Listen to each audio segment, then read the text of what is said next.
So Albert and I believe that the U.S. should not legalize prostitutions and licensed brothels because the money brought in from legalizing prostitution wouldn't make a big difference.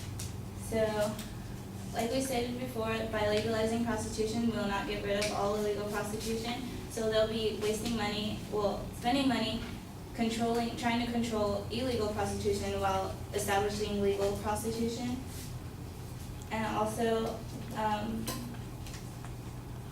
legalization of prostitution in Nevada, Germany, and Australia, and the Netherlands has resulted in an increase in illegal hidden street prostitution. Decriminalization and legalization promote sex trafficking.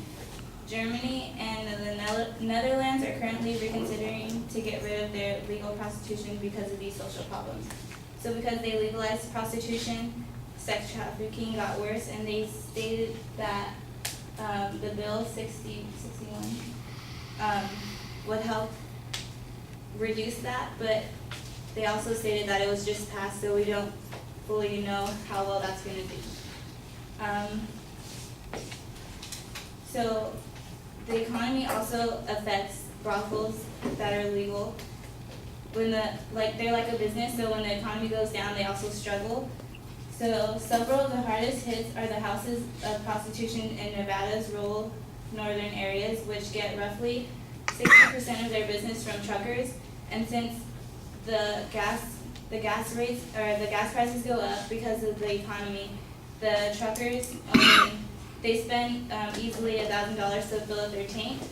So the extra cash they would likely have to go to these brothels, they don't have any more because of the economy.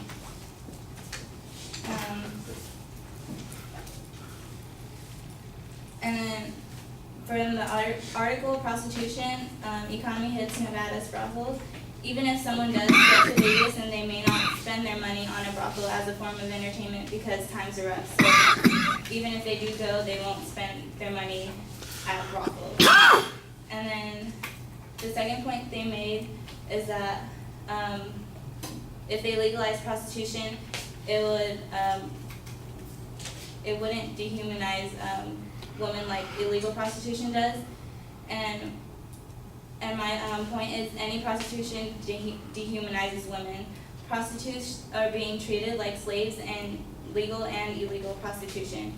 In New Zealand, according to a 2008 government report, the majority of sex workers interviewed felt that decriminalizing prostitution could do little about violence that occurred. In the sex industry, people in prostitution also noted that they're more likely than they were before decriminalization to report acts of violence as they suffered to the police. 1/3 of those working in legal brothels stated that they have to have sex with a client that they didn't want to in the last year, so their rights are being stripped of them anyways.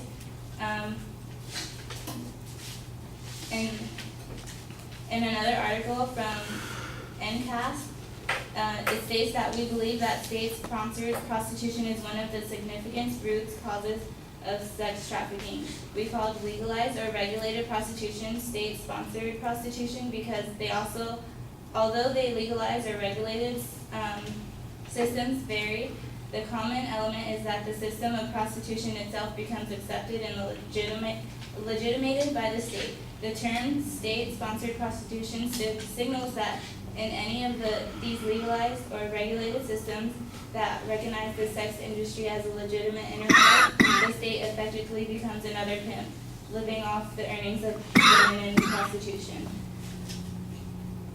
And so, to pretty much sum it up, in an article that called "What's Wrong with Legalizing Prostitution," it states that clamping down on sex slavery, however, does work.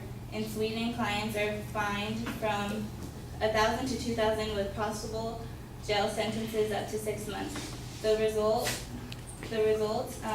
number of these street prostitutes have dropped 70% in some areas, and that prostitution made dangerous are now popular areas full of restaurants. And in another article, legal prostitution in Nevada, brothels have legally existed in Nevada since the 1800s. So if the system works now, then why are we changing it? And also, if it existed since the 1800s, there's no need to change because it's obviously effective.